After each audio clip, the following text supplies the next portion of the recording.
In today's society, those who are able to are always seeking out new and wondrous dining experiences. From dining room tables suspended by a crane with guests strapped to their chairs hundreds of feet in the air, to dining in the dark style dinners where guests eat their meals in complete darkness as a way to heighten their senses of taste and smell.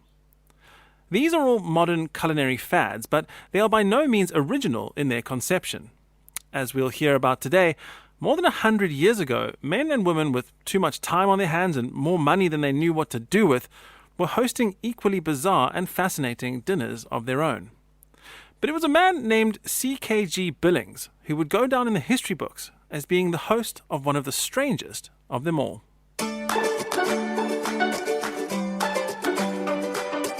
Welcome to the fantastic history of food. Strange but true stories from history that in some way involve food. I'm your host, Nick Charlie Key.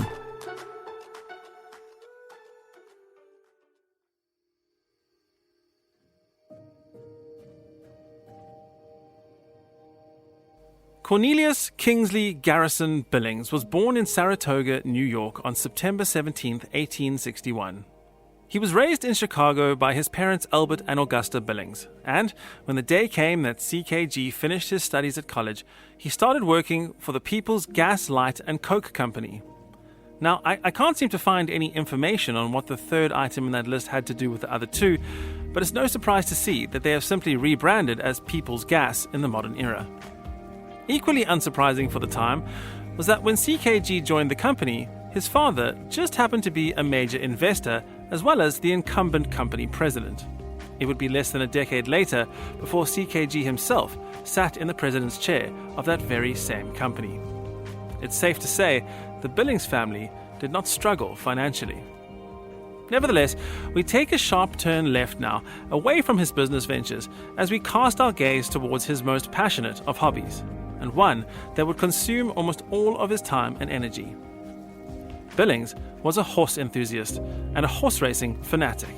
So much so that the New York Times would dub him the American Horse King. At one point in time, Billings owned more than 75 horses, either for racing or for trotting out at horse shows. He was such a fan of horses and horse racing that he would spend an inordinate amount of his time at the Harlem River Speedway. Around 1901, the same time that Billings had moved to New York City, it was predominantly reserved for horse racing, as well as the occasional horse-drawn carriage race. In 1919, it would go on to open its track to motor vehicles, but until then, it was strictly reserved for the sport of kings. So explicit was this rule, in fact, that ahead of the Speedway's opening, they announced via the New York Times that no bicycles would be allowed in, so as not to mar the Horsemen's Speedway sport. Billings himself would go on to spend so much time there that he grew frustrated with having to commute to and from the racetrack. And because he couldn't very well sleep there was only one other solution left open to him, a billionaire with more money than he knew what to do with. Well, that's right, Billings decided that his best course of action was to simply purchase 25 acres of land directly next to the Harlem River Speedway in what is now Fort Tryon Park. On this land, he would plan and construct a horse stable and a keeper's lodge in order to house his 75-plus horses, as well as a 2-story house across 25,000 square feet for him to retire to after a hard day's racing. The house had 2 separate wings, each consisting of 5 bedrooms, in order to house his family and their guests. The stables themselves boasted 31 horse stalls, its own dedicated blacksmith's forge, as well as the most modern luxuries a man could ask for in that time, including electric lighting, steam heating, and hot running water, all powered by his own on-site power plant in the form of an engine room and adjoining dynamo room.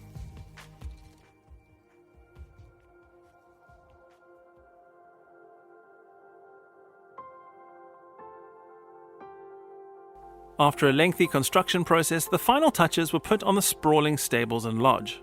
It was a momentous occasion in Billings' life, and one that he felt was worth celebrating in a lavish and extravagant style. The best way he could think to do this was to throw a magnificent dinner party to christen the new stables, and he was initially planning to host the party right there in the newly finished building. But unfortunately, word of the party leaked to the press And with the growing interest from both the media and the public at large, he was forced to relocate his party to Sherry's Hotel and Restaurant in New York City on the corner of 44th Street and 5th Avenue. The night of the party came, and 36 members of the Equestrian Club arrived at Sherry's dressed to the nines in black tuxedos and the most formal of evening gowns. As the first group arrived and proceeded to make their way to the restaurant, they were rather surprised when the maitre d', a severe-looking man in a top hat and tails himself, ushered them away from their expected destination and towards the hotel's ballroom. Now, the famous Rococo ballroom had been entirely transformed. From top to bottom, it now resembled a woodland clearing. Much to the chagrin of the woman in high heels and suede flats, the floor had been entirely covered in fresh grass sod with live plants all around them. The walls were draped in enormous canvases depicting relaxing garden scenes, and in the very center of the room was a vast floral arrangement. Waiters and ushers entered the room dressed as grooms from a countryside fox hunting party and guided the flabbergasted guests towards the central arrangement. One other important detail I've failed to mention up until this point was that stationed around this central arrangement were almost 40 horses, all hitched to posts. The guests were ushered towards the horses while sharing concerned but intrigued stares amongst themselves. Small stools were placed next to each horse, and one by one the guests were assisted up onto the saddles of their respective horses. Luckily for them, being members of the Equestrian Club, sitting atop a horse came naturally to them, even though most, if not all of them, had never done so while in full formal regalia. Each horse had its own individual dining tray affixed to the saddle upon which the first courses were soon brought out and deposited. In order to make sure the horses didn't become a nuisance by moving around too much, the hunting party waiters held the reins while large troughs full of oats were brought out and placed before the horses so they could dine at the same time as their riders. Billings and his party coordinator had seemingly thought of everything, as it would have been terribly difficult to hold drinks glasses steady atop the mounts, and so guests were able to sip champagne through rubber tubes directly into iced bottles of champagne stored inside the saddlebags. The menu was a French-inspired degustation as lavish as the ballroom itself. The first course that had found its way onto the affixed trays was a caviar and mock turtle soup. It was consumed with glee by the guests in this entirely new and novel setting, laughing at one another as their horses shifted unexpectedly beneath them just as they were preparing to take a sip.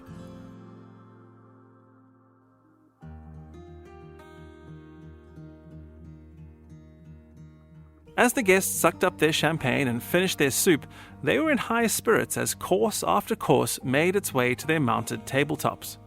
There would be 14 courses in all, interspersed liberally with expensive champagne. Taking information gathered from the menu itself from the night, as well as from the owner, Mr. Sherry, his notes can tell us a great deal about just what and how much was consumed that night. There was a course of truite au bleu, which is a method of cooking trout while it is only a few hours since its capture. It is blanched briefly before being dunked in vinegar, turning the fish a bluish-purple color, which, when paired with a green herb sauce, made for a visually striking dish. Other courses included a rack of lamb served with glazed vegetables, guinea hens served with lettuce heart salad, and asparagus liberally drenched in a hollandaise sauce, amongst many, many others. To finish the meal, they were served a small bowl of flambéed peaches. The owner, Mr. Sherry, noted that amongst the drinks that night was a bottle of 1898 Krug champagne, multiple scotch and sodas, and Billings' preferred beverage of a simple ginger ale. When the meal was finished and the guests were beginning to wobble a bit too much atop their horses, they were escorted down from their perches and treated to a variety show to end the night's celebrations. While this was happening, the horses themselves, who famously are unable to walk downstairs, were escorted from the hotel rather ignominiously via the freight elevator. Before the guests departed that night, they were all presented with a sterling silver horseshoe souvenir, upon which was inscribed the menu from that night's party. Interestingly, since that night in 1903, none of these horseshoes have ever been seen in public again. One would think that at some point a family member would have had them appraised or put up for auction, but it seems they've all been held and cherished as family heirlooms for well over 100 years now. The party didn't end that night, however, as just 2 days later, Billings would go on to host another luncheon.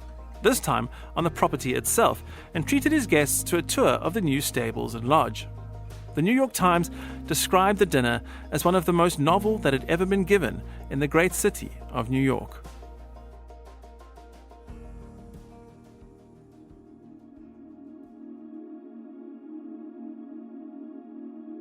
In the days that followed, the horseback banquet became the talk of New York's high society, with many furious at having missed out on such a momentous occasion. They would encourage Billings to host another horseback party, with them on the guest list this time, but he was more than happy with having had just the one. Possibly, this could have been because of the great financial outlay of it all, as the night would end up costing C.K.G Billings around $50,000 to host. Even today, that's an incredible amount of money.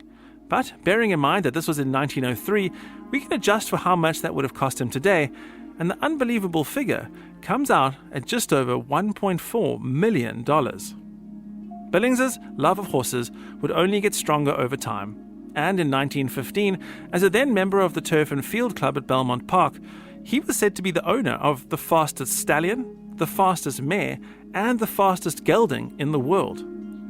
He was also a part owner of a Kentucky Derby winning horse and would go on to construct his own horse racing track in Memphis, Tennessee, aptly named the Billings Park Racetrack. He saved the Kentucky Breeders' Association from bankruptcy and later donated his entire stock to the group. He would spend his later years living in California while managing horses, stables, and racetracks in multiple different cities and states across the country.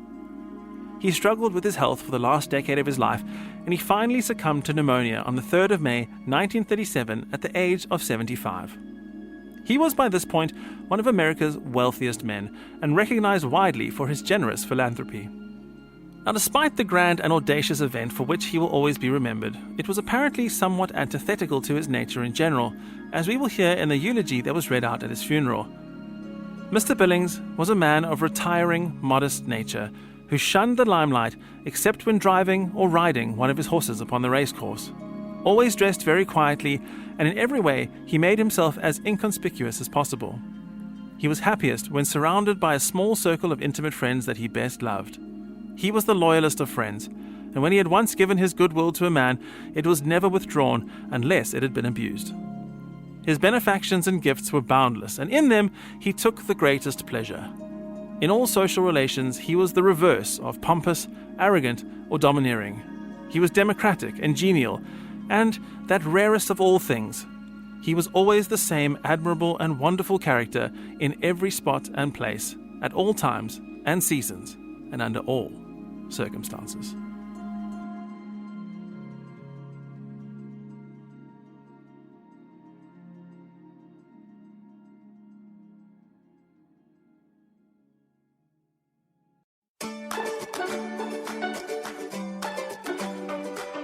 Thank you for listening to this episode of The Fantastic History of Food. If you'd like to get in touch, you can find us on Twitter at Food History Pod. If you enjoyed this episode, I'd really appreciate you taking a moment to rate the show on Apple Podcasts or whatever platform you listen on, and if you can, leave a review as well. I also have a Patreon account where you can support the show and get access to exclusive content, bonus episodes, and even the chance to choose the topic for an upcoming episode. But all of this is only for our Patreon subscribers. Everyone who donates or subscribes will also get a personal shout out from me on an upcoming episode. Check out our website where you can find transcripts, show notes, and references for each and every episode at foodhistorypodcast.com.